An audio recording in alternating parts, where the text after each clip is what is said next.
O'n i'n teimlo mai Bangor oedd y lle gorau oedd hefo'r modiwlau gorau, darlithwyr gorau ar gyfer y cwrs a'r meysydd o'n i eisiau astudio, felly o'n i'n ffeindio bod i mond lawr lôn o adra, y ffaith bod y cyfleoedd gorau posib i gael am Bangor oedd hi'n bwysig i mi.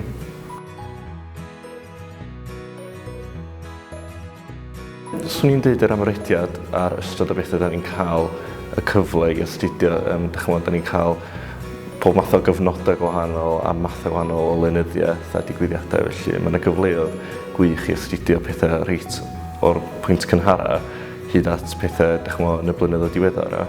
Dwi wedi trio gwneud nifer o bethau dros 9 flynedd yma i drio cael pwyntiau tuag at y cyflogadwyedd. Dwi'n meddwl bod nhw'n ffordd wych i gofnodi'r holl bethau, so mae hwnna'n gweithio yn ysgolion tu allan i'r Prifysgol.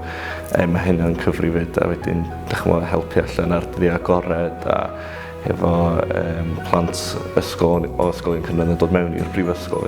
Nes i wneud yr Ffair Swyddi Gymraeg, felly nes i drefnu hwnna, ges i'n Interniaeth efo'r Prifysgol am ryw 4 mis yn trefnu hwnna ar gyfer myfyrwyr Cymraeg yn y Brifysgol. Dwi wedi datblygu sgiliau proffesiynoldeb, sgiliau sut i gyfathrebu, cydweithio efo nifer o bobl.